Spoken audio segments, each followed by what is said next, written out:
नमस्कार। आज हम जो टॉपिक लेकर आए हैं उसका नाम है control statement in C language.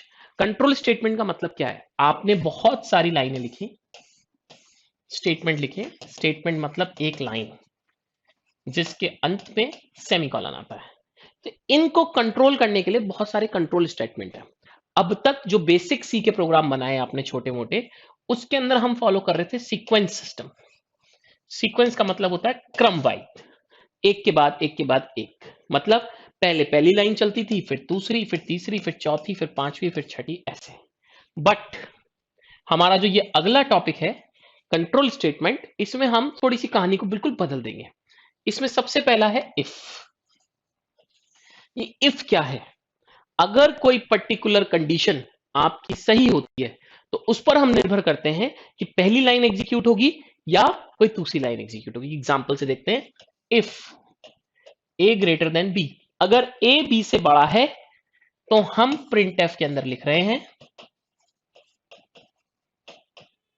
Is greatest.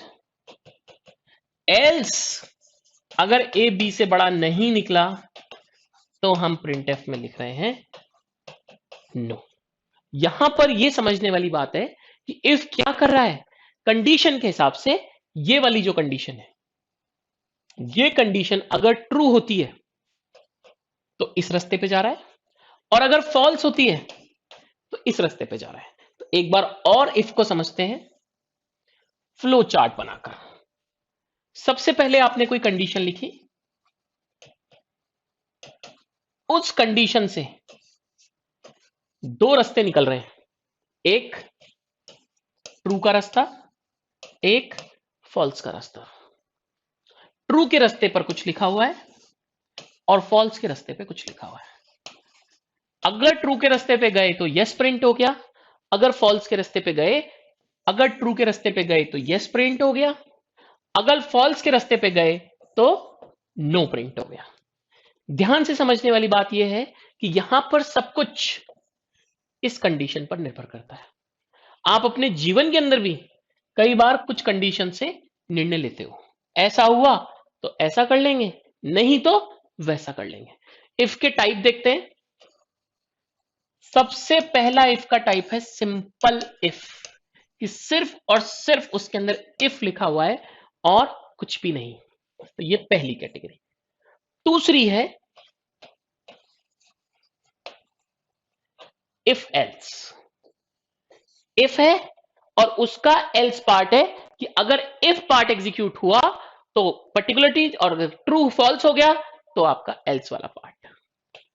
तीसरा है इफ एल्स इफ लेटर। बहुत सारी कंडीशंस हैं, जो सेटिस्फाई हो गई वो प्रिंट हो जाएगी। बहुत सारी कंडीशंस हैं, जो सेटिस्फाई हो गई वो प्रिंट हो जाएगी। और चौथी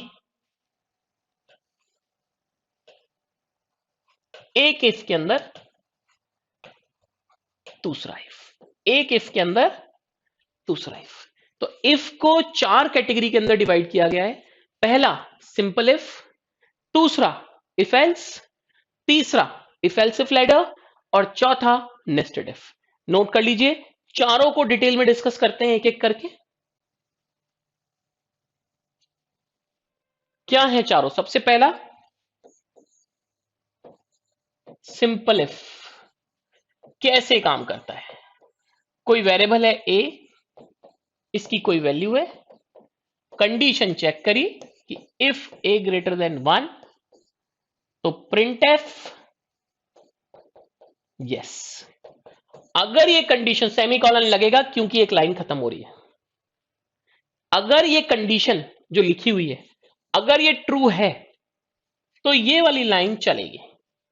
अगर किसी कारण से ये कंडीशन ट्रू नहीं है तो कुछ भी नहीं है, कुछ और नहीं है, कुछ और नहीं चलेगा। कोई भी आउटपुट, कोई भी स्क्रीन पर डिस्प्ले नहीं आएगा।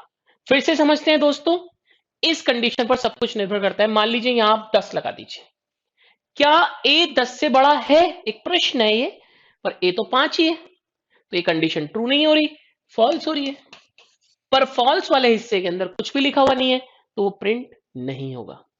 एक बात और, इफ के बाद ये कभी भी ये सेमी कॉलन नहीं आता।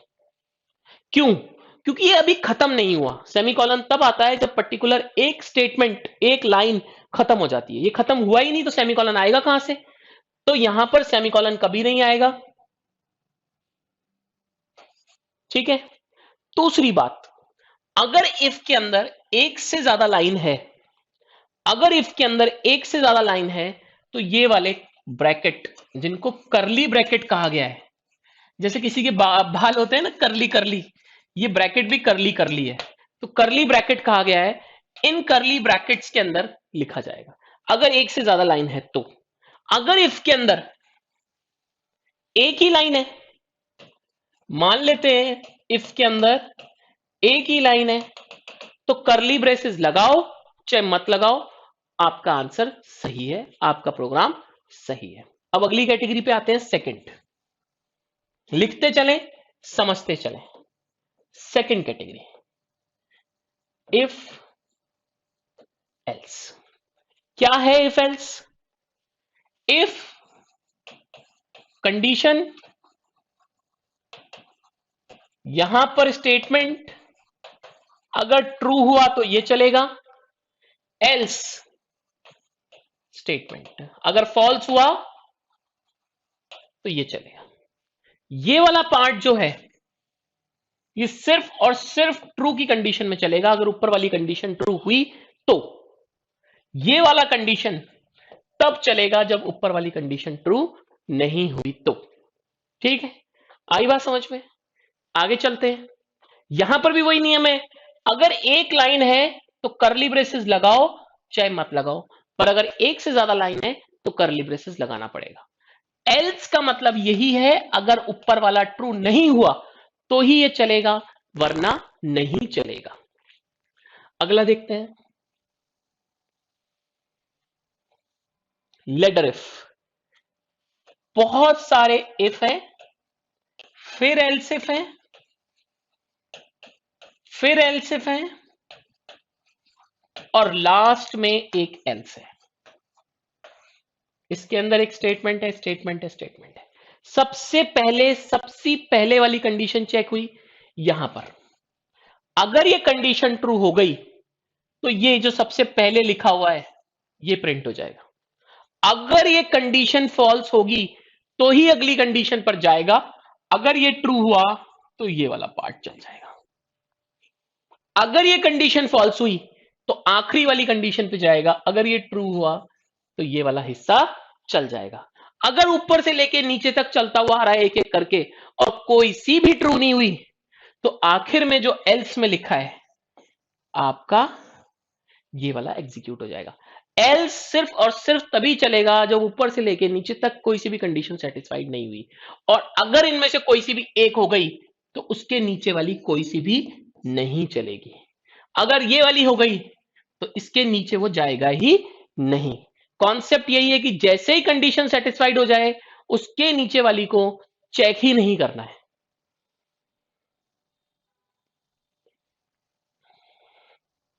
आगे चलते हैं, अगली बात, नेस्टेड इफ। नेस्टेड का मतलब क्या होता है? थोड़ा सा मुश्किल, एक के अंदर एक और, बहुत ज्यादा एक दूसरे में सम्मिलित। तो नेस्टेड इफ कैसे काम करता है? अगर पहला इफ है और उस इफ के अंदर एक और इफ है और फिर यहां पर कुछ लिखा हुआ है प्रिंट एफ ए, इस इफ का एल्स है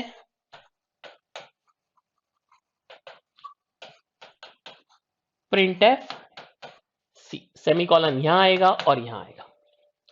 तो यहां पर यह समझने वाली बात है, पहले बाहर वाला चौकीदार अगर इसकी कंडीशन सेटिस्फाई हो गई, सही साबित हो गई दोस्तों, तो अंदर आएगा।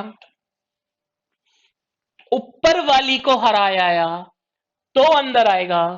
फिर अंदर वाली चेक होगी, अगर ये ट्रू हो गई तो ये वाला पार्ट, अगर ये फॉल्स हो गई तो ये वाला एल्स। ठीक है। अगली बात, इस इफ का भी सायदा सीधे एल्स हो सकता है।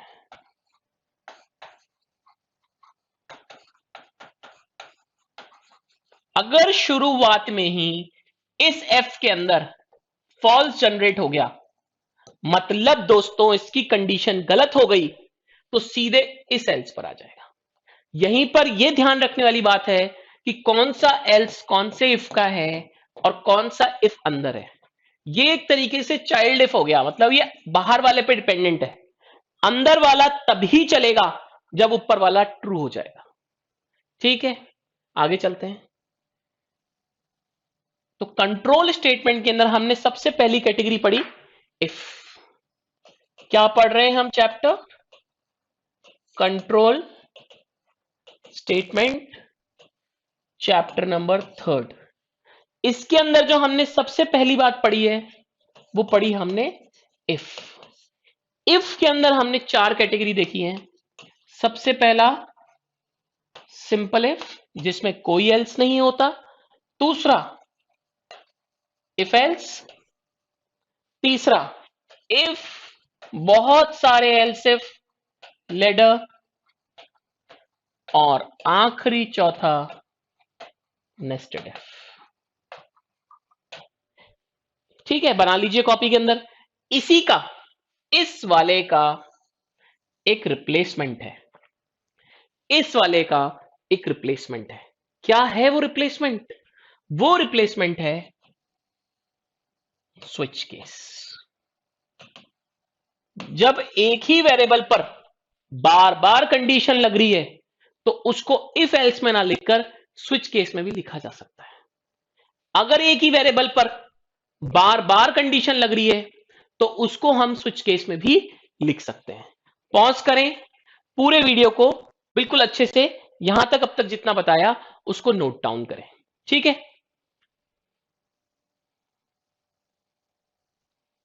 स्विच केस देखते हैं कैसे काम करता है।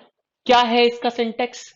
सर ये सिंटेक्स क्या होता है? आप बार बार बोलते रहते हो सिंटेक्स सिंटेक्स सिंटेक्स। क्या है सिंटेक्स? लिखिए चैट बॉक्स के अंदर, कमेंट बॉक्स के अंदर जितना लिखेंगे आप और हम जुड़ेंगे। आप और हम जुड़ेंगे तो ही आगे बढ़ेंगे। तो सिंटेक्स क्या है दोस्तों? किसी भी चीज को लिखने का तरीका सिंटेक्स कहलाता है। आपका किसी भी चीज को लिखने का तरीका क्या कहलाता है? सिंटेक्स कहलाता है। कोई बोले वेरिएबल बनाने का तरीका क्या है, तो उसका सिंटेक्स क्या है? पहले डेटा टाइप, फिर वेरिएबल का नाम जो कि एक वैलिड नेम होना चाहिए, और सेमीकोलन। ये है वेरिएबल बनाने का सिंटेक्स। ऐसे ही कोई आपसे पूछे कि स्विच का सिंटेक्स क्या है, स्विच केस का सिंटेक्स क्या है, तो वो मैं आपके सामने लिखने जा रहा हूं। पहले स्विच, यहां पर कंडीशन, एक्सप्रेशन जो भी है, और अलग अलग केसेस। केस कांस्टेंट 1, अगर इसकी वैल्यू यहां सेटिस्फाइड हो गई तो ये वाला पार्ट प्रिंट होगा। ब्रेक लगाना जरूरी है, नहीं तो अगले वाला बिना बुलाए चल जाएगा। अगला केस, फिर उसका स्टेटमेंट और ब्रेक, और लास्ट में डिफॉल्ट। जैसे वहां पे लास्ट में एल्स था कि कोई सी भी कंडीशन सेटिस्फाइड नहीं हो रही थी तो लास्ट वाली चल रही थी, ऐसे ही यहां पे लास्ट में डिफॉल्ट है। ब्रेक लगाना इसलिए जरूरी है, अगर ब्रेक नहीं लगाया तो नीचे वाले में भी जो लिखा है वो चल जाएगा। ब्रेक का मतलब है काम खत्म हो गया, अब प्रोग्राम को बंद कर दो। ठीक है, इसको कंपेयर करके देख लो, साइड में लिख लेते हैं। इफ लेडर कैसा था? इफ कंडीशन, फिर एल्स इफ कंडीशन, फिर एल्स इफ एक और कंडीशन, और लास्ट में एल्स। दोनों को कंपेयर करें, ये वाला तो है स्विच केस, और जो उधर वाला है वो है if else ladder. If else ladder, तो क्या हो रहा है दोनों के अंदर? सेम बात चल रही है, बार बार कंडीशन लिखी जा रही थी, तो उसको उठाकर ऊपर लिख दिया, उसको उठाकर ऊपर लिख दिया एक्सप्रेशन को। और बार बार सारे केसेस हैं, बार बार सारे केसेस हैं। ब्रेक लगाना मतलब एक केस का काम खत्म तो प्रिंट। ये वाला तभी चेक होगा अगर ऊपर वाला चेक कंडीशन सेटिस्फाई नहीं हो रहा। अगर ये वाला चेक हो गया तो उसके नीचे वाला कोई नहीं चलेगा। डिफॉल्ट सिर्फ और सिर्फ तब चलेगा जब ऊपर में से कहीं पर भी कुछ सेटिस्फेक्शन नहीं मिला, कहीं पर भी प्रॉब्लम सॉल्व नहीं हुई, तो डिफॉल्ट चलेगा। यहां पर एल्स तभी चलेगा जब ऊपर से कोई सा भी नहीं चलेगा। चलिए, तो यहां पर हमने ब्रेक का रोल देखा।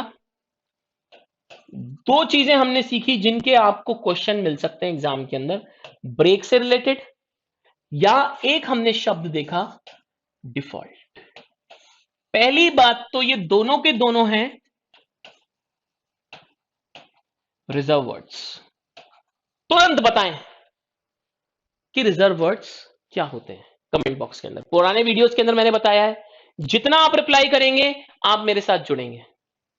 रिजर्व वर्ड्स क्या होते हैं कमेंट बॉक्स में आपको बताना होगा, स्पेशली मैं रिप्लाई करूंगा आपको। चलिए, दोनों के दोनों रिजर्व वर्ड हैं, डेनिस रिची बनाकर गए हैं। ब्रेक से क्या हो रहा है, क्यों लगाना जरूरी है, और डिफॉल्ट क्या कर रहा है, यह आपको पता होना चाहिए। मैं फिर से बता देता हूं एक बार। ब्रेक लगाना इसलिए जरूरी है, आपने केस बनाया, केस 1, इसके अंदर कोई लाइन है, ब्रेक। केस 2 बनाया आपने, इसके अंदर कोई लाइन है और ब्रेक। अगर हमारा पहला वाला केस सेटिस्फाई हो रहा है तो सिर्फ यहां जो लाइन है ये चलेगी। पर अगर आप ब्रेक लगाना भूल गए, तो ये वाली लाइन भी चल जाएगी। आई बात समझ में? अगर आप ब्रेक लगाना भूल गए तो आपकी गाड़ी आगे की ओर चल जाएगी और भिड़ जाएगी। वही कहानी है, अगर यहां ब्रेक लगाना भूल गए तो आगे की लाइन चल जाएगी और गलत आउटपुट आपको दे जाएगी। चलिए, अगली बात करते हैं दोस्तों, डिफॉल्ट की। फिर से बता रहा हूं, वही इसका रोल है जो एल्स का रोल है। दोनों की एक ही भूमिका है। अगर ऊपर जितने भी केसेस लिखे हुए हैं, कोई से के अंदर भी आपका काम नहीं बना, तो आखिर के अंदर आपको डिफॉल्ट पे जाना है। आप अपने जीवन में बहुत परेशान हैं, सबसे मिल लिए, सबके पास चले गए, पर आपका काम ही नहीं बन रहा, तो आखिर में डिफॉल्ट भगवान ही बचाएगा फिर तो, और कोई नहीं बचा सकता। वही एल्स का काम है। बहुत सारे एल्सिफ एल्सिफ एल्सिफ एल्सिफ है, पर कहीं पर भी कंडीशन सेटिस्फाई नहीं हुई, तो आखिर में जो एल्स में लिखा है वही आपका प्रिंट होगा। ठीक है, चलिए आगे चलते हैं। रिजर्व वर्ड्स का आपने जवाब दिया, बहुत अच्छा लग रहा है मुझे। आगे चल रहे हैं, लूप। कुछ लोग कहते हैं इसको, कुछ बुक्स में भी मैंने देखा, इटरेशन। लूप का मतलब क्या है? क्या है लूप का मतलब? एक ही चीज अगर बार बार प्रिंट होती है, बार बार एग्जीक्यूट होती है, तो वो कहलाती है लूप। एक ही चीज अगर बार बार प्रिंट होती है, बार बार चलती है, तो वो लूप है। अपने चारों तरफ देखिए, बहुत सारे लूप हैं जिनमें आप फंसे हुए हैं। ऊपर देखेंगे तो पंखा है जो एक ही चक्कर बार बार बार बार बार बार लगा रहा है, लूप में है। भगवान श्री कृष्ण कह गए कि आत्मा जन्म लेती है, शरीर बूढ़ा होता है, फिर मरती है और फिर आत्मा जन्म लेती है। तो आपकी हमारी आत्मा भी एक लूप में फंसी हुई है, इस धरती पे बार बार जन्म ले रहे हैं हमारे पापों के कारण। और ये भी क्या है, एक लूप। रोज सुबह हम उठते हैं, वही दैनिक काम करते हैं, अपना दिन बर्बाद करते हैं और शाम को वापस सो जाते हैं। तो ये भी क्या है, एक लूप। तो लूप का मतलब है अगर एक ही चीज बार बार चले तो उसको लूप कहते हैं। अगर मुझे हेलो को 100 बार प्रिंट कराना है, 100 बार प्रिंट कराना है, तो मुझे 100 बार प्रिंट एफ लिखना पड़ेगा, और उसकी जगह मैं कंप्यूटर को कह दूं कि प्रिंट कर दे 100 बार, तो वो लूप है। हर लूप के अंदर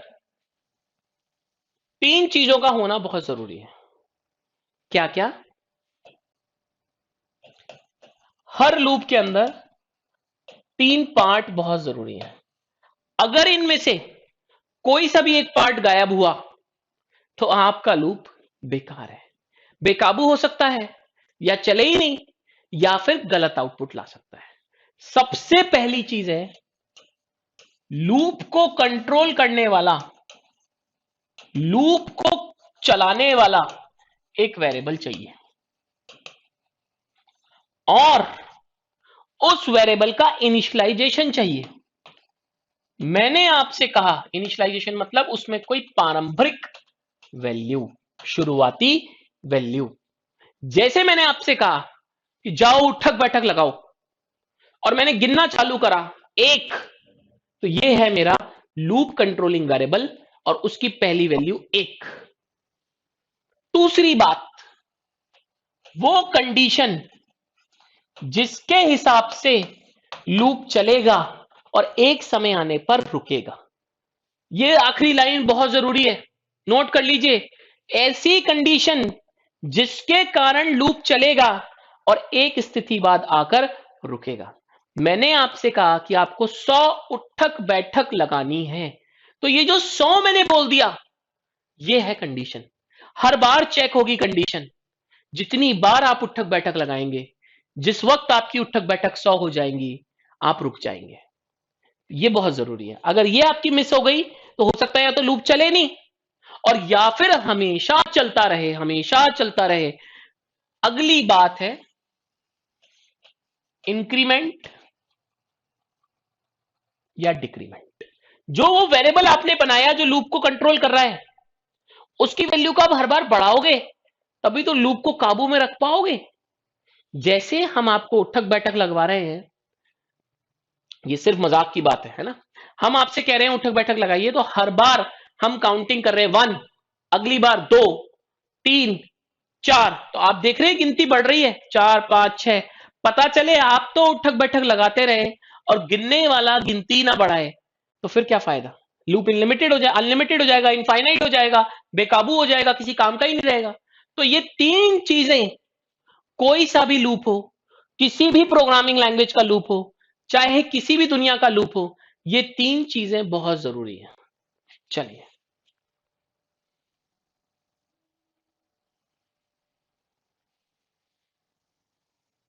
अगली बात, लूप के टाइप। कितने तरीके के लूप हैं जो आपकी प्रोग्रामिंग लैंग्वेज सपोर्ट करती है और उनको हम इस्तेमाल कर सकते हैं। पहला लूप,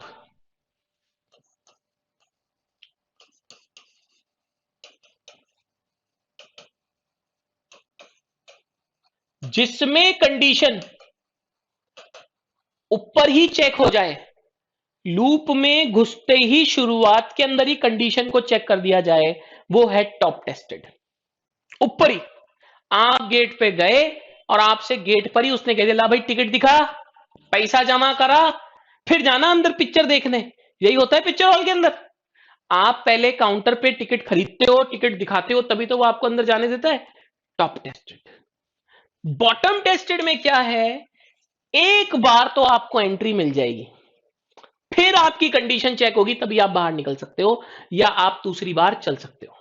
तो पहली बार आपकी एंट्री फ्री रहती है, बिना किसी कंडीशन के आपको लूप के अंदर घुसा दिया जाएगा, और उसके बाद अगर वो कंडीशन सेटिस्फाई हुई तो दूसरी बार भी मौका मिलेगा। इसके अंदर 2 लूप हैं, व्हाइल और फॉर। इसके अंदर एक लूप है डू व्हाइल। एक है व्हाइल, एक है फॉर, और एक है डू व्हाइल। एक एक करके इनको पढ़ेंगे। जावा में भी होते हैं, पीएचपी में भी होते हैं, पाइथन में भी होते हैं, कुछ एक्स्ट्रा जुड़ जाते हैं, जब उन्हें पढ़ेंगे तब बताएंगे। और सी प्लस प्लस में तो same ditto as it is होते हैं।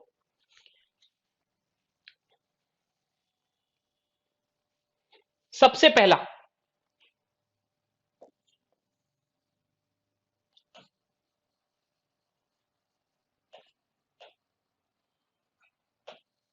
While loop. क्या है व्हाइल लूप? व्हाइल लूप के अंदर स्टार्टिंग में कंडीशन चेक होती है, अगर कंडीशन ट्रू है तो अंदर एंट्री मिलती है, वरना आपको बाहर निकाल दिया जाता है। कैसे?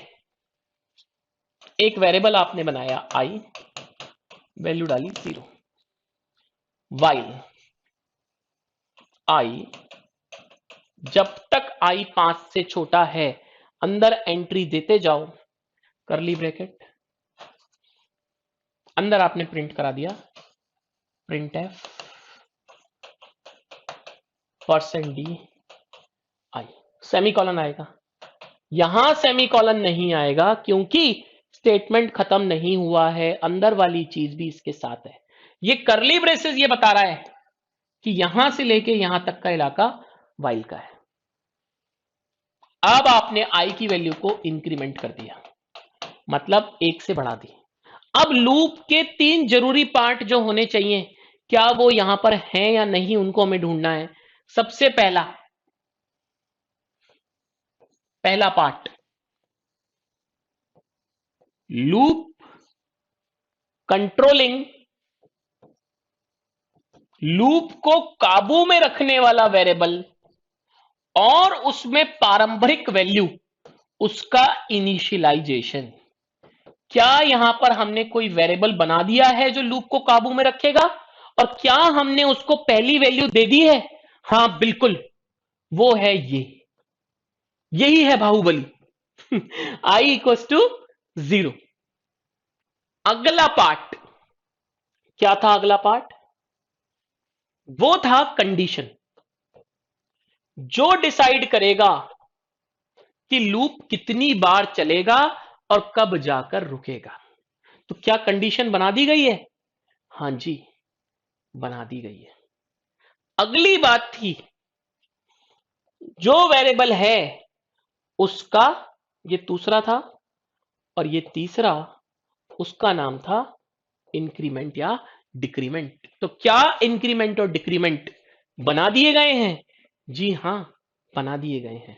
इंक्रीमेंट भी है, कंडीशन भी है, लूप को काबू में रखने वाला वेरिएबल भी है। मतलब इसके अंदर तीनों काबिलियत हैं एक परफेक्ट लूप बनने की। इसलिए इसको हम कह सकते हैं कि ये प्रोग्राम बिल्कुल सही है। कर क्या रहा है, चल कैसे रहा है, वो भी डिस्कस कर लेंगे, पर पहले हम ये तो कह दें कि हाँ भाई ये सही प्रोग्राम है। इसने 3 शर्तें पूरी कर दी एक सच्चा प्रोग्राम बनने की।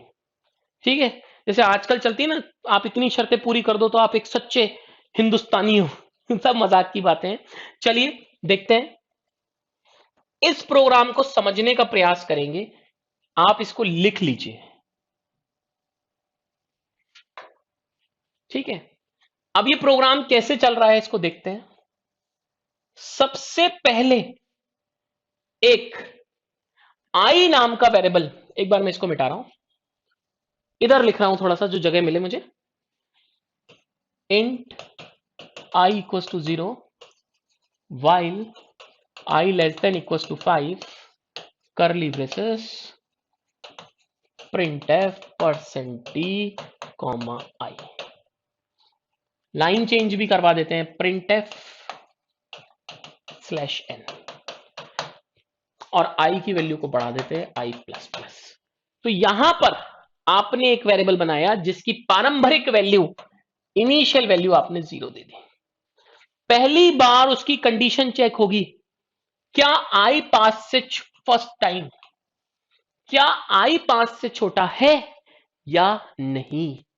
तो आपने चेक करा, क्या 0 5 से छोटा है? हाँ भाई छोटा है। जी हाँ, कंडीशन ने कहा यस, लूप के अंदर आप जा सकते हैं। आप अंदर पहुंचे, वहां पर i को प्रिंट कराया जा रहा है, तो i प्रिंट हो गया। मैं इसको हटा देता हूं, मेरे पास थोड़ी बोर्ड पे जगह कम है, ठीक है, कंजूसी में काम चलाते हैं। तो i प्रिंट हो गया, तो स्क्रीन पर मान लीजिए ये आपकी स्क्रीन है जहां पर आपका आउटपुट आने वाला है। यहां पर 0G 0 प्रिंट हो गए। अब अगली बार i की वैल्यू मेमोरी में बढ़कर 0 से हो गई, 0 से वैल्यू हो गई बढ़कर 1, 0 से बढ़कर वैल्यू क्या हो गई? 1। दूसरी बार कंडीशन पर गए, क्या i 5 से छोटा है? क्या 1 5 से छोटा है? हां, फिर से लूप के अंदर जाने की आपको परमिशन मिल गई और स्क्रीन पर i प्रिंट हो गया। इस बार प्रिंट हो गया 1, 0 के आगे 1। अब i की वैल्यू बढ़ गई और बढ़कर हो गई वैल्यू 2। क्योंकि आपने लिखा हुआ है आई प्लस प्लस, आई की वैल्यू को 1 पॉइंट से बढ़ा दो। अब तीसरी बार कंडीशन चेक हुई, क्या 2 5 से छोटा है? हाँ, यस। फिर से आई प्रिंट हो गया स्क्रीन पर 2। अगली बार आई की वैल्यू बढ़ गई और बढ़कर हो गई 3। फिर कंडीशन चेक हुई चौथी बार, कंडीशन ने कहा यस, अंदर गए, बड़ा मान सम्मान मिला और आई प्रिंट हो गया स्क्रीन पर 3। फिर प्लस प्लस ने असर दिखाया, फिर प्लस प्लस ने असर दिखाया और आई की वैल्यू हो गई इस बार 4। पांचवी बार फिर कंडीशन चेक हुई, क्या 4 5 से छोटा है? आंसर आया यस। फिर बहुत आदर सम्मान हुआ, अंदर गए, आई प्रिंट हो गया 4। अब प्लस प्लस ने असर दिखाया, बहुत ध्यान से समझिएगा, यही ट्विस्ट आने वाला है। प्लस प्लस ने असर दिखाया और आई की वैल्यू हो गई 5। 5 हुई, फिर कंडीशन चेक हुई छठी बार, कंडीशन छठी बार चेक हो रही है, क्या 5 5 से छोटा या बराबर है? फिर हुआ यस, फिर से हुआ आपका मान सम्मान, आपको लूप के अंदर मौका मिला और स्क्रीन पर प्रिंट हो गया 5। अब प्लस प्लस ने असर दिखाया और मेमोरी के अंदर आई की वैल्यू हो गई 6। बड़ा बना दिया मैंने क्योंकि अब ट्विस्ट आने वाला है। फिर लूप की इस गेट पे पहुंचे, उसी उम्मीद से कंडीशन चेक हुई 7वीं बार, कंडीशन चेक हुई 7वीं बार, पूछा गया क्या आई 5 से छोटा या बराबर है? इस बार कंडीशन ने कहा नो। इस बार कंडीशन ने कहा नो, कोई आदर सत्कार नहीं, कोई लूप के अंदर एंट्री नहीं, धक्के मार के लूप के बाहर फेंक दिया गया।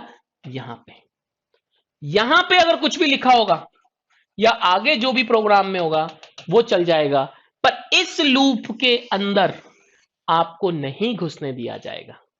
आई बात समझ में? इस लूप के अंदर आपको नहीं घुसने दिया जाएगा। ठीक है, बिल्कुल क्लियर है? कोई डाउट है तो पूछ लीजिए। कोई आपसे पूछे कि आई की वैल्यू क्या है अब, तो आई की वैल्यू 6 है। कुछ जने 5 बता देते हैं, वो सोचते हैं कि यहां 5 तक चला, भैया एक बार और चला है जब 9 हुआ है। आई बात समझ में? एक मैं एग्जांपल लेता हूं बहुत छोटा सा।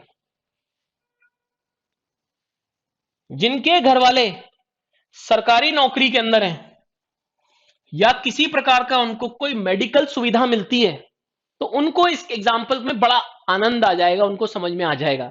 ये प्रैक्टिकल एग्जाम्पल है जीवन में से। क्या होता है, सरकार कहती है कि हम आपका मुफ्त इलाज करेंगे और आपके बच्चों का भी करेंगे अगर आप सरकारी नौकर हैं तो, पर आपके बच्चों की उम्र 25 साल या उससे कम होनी चाहिए। तो आपका बच्चा 25 साल या उससे कम रहेगा और मुफ्त इलाज कराने जाएगा, तो बड़े आदत सत्कार के साथ उसका इलाज किया जाएगा। पर हर साल उसकी उम्र बढ़ती जाएगी, एक दिन ऐसा आएगा जब वो 25 से बड़ा होकर 26 का हो जाएगा। जिस दिन 26 का हो जाएगा उस दिन उसका मुफ्त इलाज, उस मुफ्त डिस्पेंसरी, उस मुफ्त दवाइयां, मुफ्त जांचें सब उसके लिए बंद हो जाएंगी। तो वही हो रहा था, एक मुफ्त इलाज चल रहा था करली ब्रेसेस लूप के अंदर। किसका? आई का। जब तक आई 5 साल का था तब तक तो उसे आदर सम्मान के साथ इसके अंदर बुलाया जा रहा था, लड्डू पेड़े कचौड़ी खिलाए जा रहे थे और प्रभु के गुण गाए जा रहे थे। पर जिस दिन उसकी उम्र 5 से बढ़कर 6 हुई, उसी आई को अंदर आने से मना कर दिया गया और लूप के बाहर पटक दिया गया। समझ में आ गई बात? तो कैसे चल रहा है वाइल लूप? उम्मीद करता हूं समझ में आया होगा। एक फ्लो चार्ट और देख लेते हैं। सबसे पहले था इनिशियलाइजेशन, जो सिर्फ और सिर्फ एक बार होगा जिंदगी में, दोबारा कभी नहीं। जिंदगी किसकी? प्रोग्राम की जिंदगी, आपकी और मेरी नहीं। फिर इनिशियलाइजेशन के बाद थी कंडीशन। कंडीशन से दो रास्ते निकल रहे थे, एक था ट्रू की ओर, एक था फॉल्स की ओर।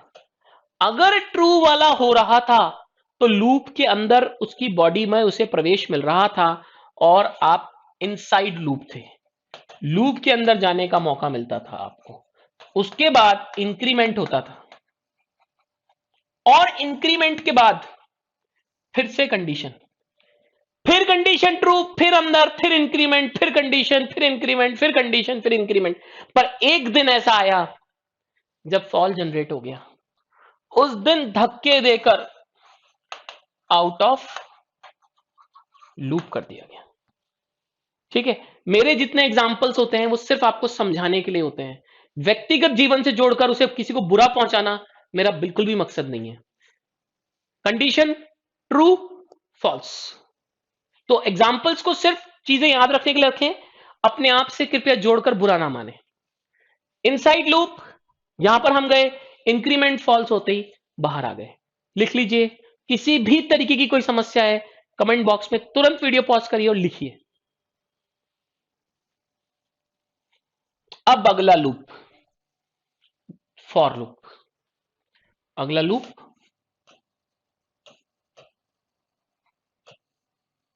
फॉर लूप, वही तीन पार्ट इसमें भी ढूंढे जाएंगे, वही तीन काबिलियत इसमें भी ढूंढी जाएंगी, initialisation, condition and increment.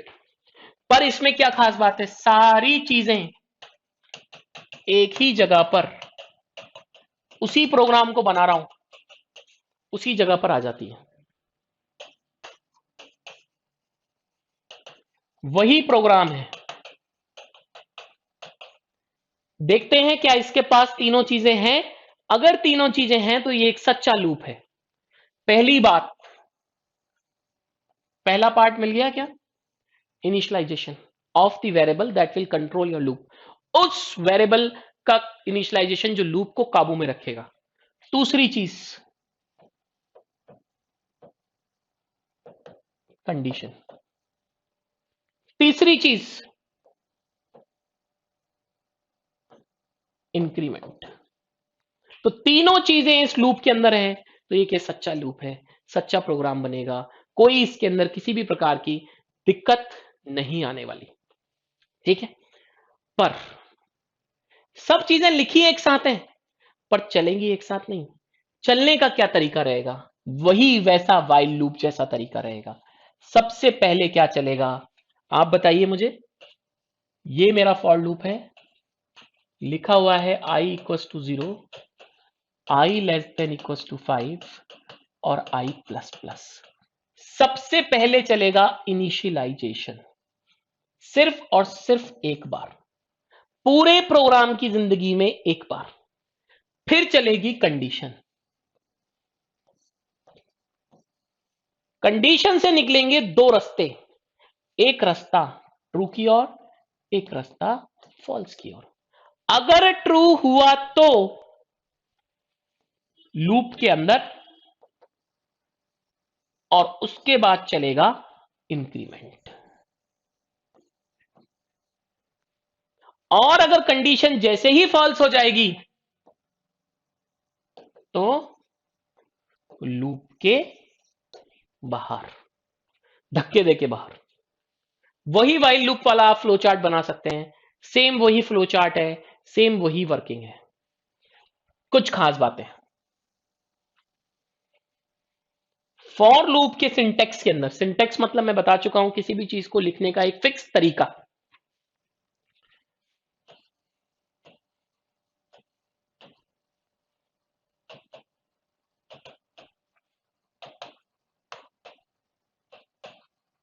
Condition, increment और डिक्रीमेंट,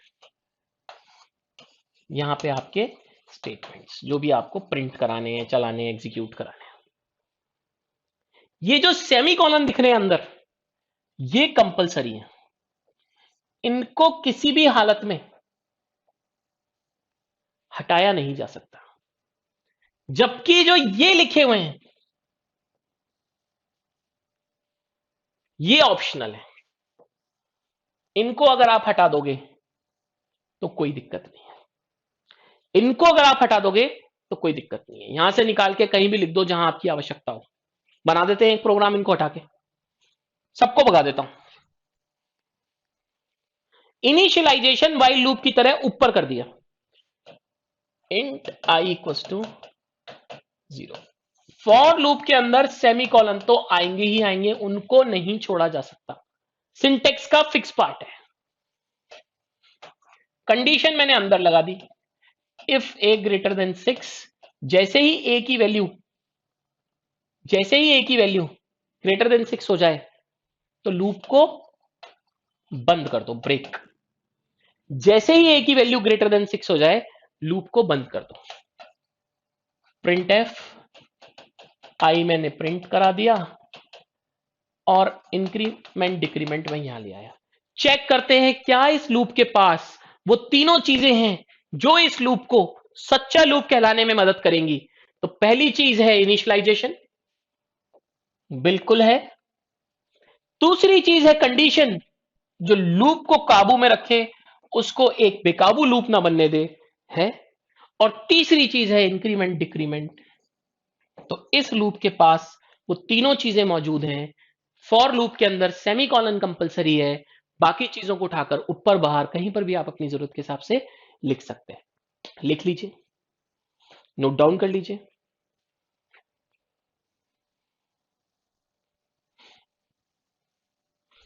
अब एक बहुत जरूरी चीज, यहां पर मैंने लिखा ब्रेक, स्विच केस के अंदर भी मैंने ब्रेक लिखा था। ये बिल्कुल एक टॉपिक आ गया है अब, जिसका नाम है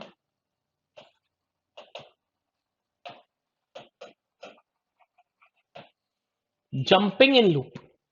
आप अपने लूप के अंदर या लूप से बाहर जंप लगाना चाहते हैं तो वो है जंपिंग इन लूप। उसके दो तरीके हैं, पहला ब्रेक और दूसरा कंटिन्यू। दोनों ही शब्द कीवर्ड्स हैं, रिजर्व वर्ड्स हैं, जिन्हें डेनिस रिची ने बनाया, जैसे उन्होंने बनाया वैसे ही हमें उन्हें इस्तेमाल करना है। ब्रेक क्या करता है और कंटिन्यू क्या करता है अभी समझते हैं। ब्रेक लूप को परमानेंट खत्म कर देगा, एंड। जैसे ही ब्रेक आ गया उसके बाद कुछ भी इंक्रीमेंट हो, कुछ भी कंडीशन हो, लूप परमानेंट बंद। अगर कंटिन्यू आ गया तो एक बार की एक जंप हो जाएगी। समझते हैं कैसे, प्रोग्राम से लिख लीजिए इसको।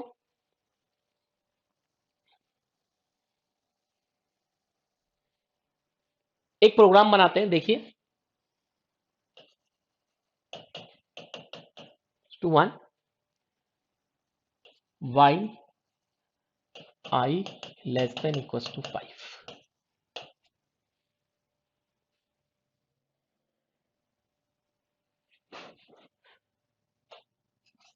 प्रिंट एफ आई को प्रिंट करा दिया, आई प्लस प्लस कर दिया। इफ कंडीशन लगाई कि अगर आई की वैल्यू 3 है तो ब्रेक। तो जैसे ही 3 आएगा उसके बाद ब्रेक। 4 5 प्रिंट होगा ही नहीं, 4 5 प्रिंट होगा ही नहीं। इसी की जगह अगर आपने यहां पर i इक्वल टू 3 पर कंटिन्यू लगा दिया तो क्या होगा, बाकी चीजें वही उसी प्रोग्राम की तरह। तो क्या होगा, एक जंप हो जाएगा, 3 की कंडीशन स्वैप हो जाएगी, सीधे 4 5 आ जाएगा। एक एग्जांपल से समझते हैं। मान लीजिए आपके जीवन में आपने ऐसे लोगों को देखा होगा, कुछ लोग होते हैं कि अगर उनकी लड़ाई हो जाए तो वो परमानेंट दोस्ती को ब्रेक कर देते हैं। तुम रूठे हम छूटे, मतलब अगर कोई भी लड़ाई हुई, मनमुटाव हुआ, तो अब जीवन में कभी बात नहीं। तो मतलब ब्रेक आया तो लूप बंद, आगे की सारे के लूप का एग्जीक्यूशन खत्म। पर कंटिन्यू होते हैं कुछ लोग, कंटिन्यू का मतलब अगर लड़ाई हुई उस दिन बात नहीं, अगले दिन सब सही। मतलब अगर i इक्वल टू 3 पर आपने कंटिन्यू लगा दिया तो बस 3 वाली कंडीशन जंप हो गई, 1 2 तो सही थे, 3 वाला प्रिंट नहीं हुआ, 4 5 प्रिंट हो गया। उस पर्टिकुलर दिन बात नहीं, अगले दिन सब कुछ, कोई कोई लड़ाई नहीं। ठीक है, तो ब्रेक और कंटिन्यू का कॉन्सेप्ट आपको समझ में आ गया होगा। ब्रेक को दो जगह यूज किया है, एक जगह स्विच केस में अलग काम था, यहां पर अलग काम है। अगली बात, टॉपिक का नाम है नेस्टेड लूप। जैसे आपने पढ़ा था नेस्टेड इफ, वैसे ही आप पढ़ने जा रहे हैं अब नेस्टेड लूप। एक लूप के अंदर अगर दूसरा लूप है तो वो नेस्टेड लूप है। अंदर वाला लूप तभी चलेगा जब ऊपर वाला लूप चल रहा होगा। देखते हैं।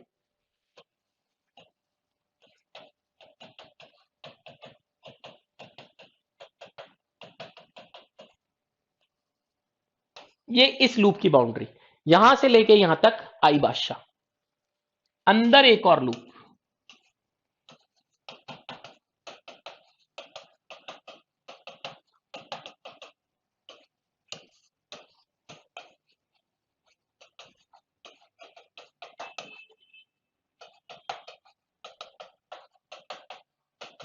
आई और जे की वैल्यू प्रिंट करा दी। अब ये लूप कैसे चलेगा? पहले ये लूप चलेगा आई इक्वस टू 0 के लिए, पहले ये लूप चलेगा आई इक्वस टू 0 के लिए। अंदर आया,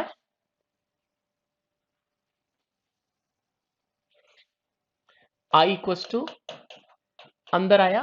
अब जे वाला लूप चालू हो गया। जे के लिए 4 कंडीशंस है, पहले चलेगा 0 के लिए, फिर 1 के लिए, फिर 2 के लिए और फिर 3 के लिए। हर बार आई और जे की वैल्यू प्रिंट हो रही है, तो क्या प्रिंट हो जाएगा? 0 0 0 1 0 2 0 3। फिर से ये लूप ऊपर जाएगा, अब इंक्रीमेंट होकर अब आई की वैल्यू हुई 1। फिर अंदर आएगा, जे के लिए 4 बार चलेगा। अब क्या प्रिंट हो जाएगा?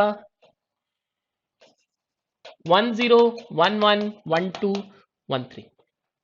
ऐसे ही ये लूप बार बार चलता जाएगा, क्योंकि ये एक नेस्टेड लूप है। कितनी बार चलेगा? आई के लिए 4 बार और जे के लिए हर बार 4 4 4 4 4 16 बार। चलिए अब हम समझते हैं एक और बात कि नेस्टेड लूप बहुत ज्यादा हमें काम में आता है कुछ मैट्रिक्स के कॉन्सेप्ट में, मैथमेटिकल कैलकुलेशंस के कॉन्सेप्ट्स में। तो आज हमने कंट्रोल स्टेटमेंट पढ़ा। जितना आप रिप्लाई करेंगे उतना हम जुड़ेंगे, आपस के अंदर प्रॉब्लम्स को सॉल्व करेंगे। Thank you so much.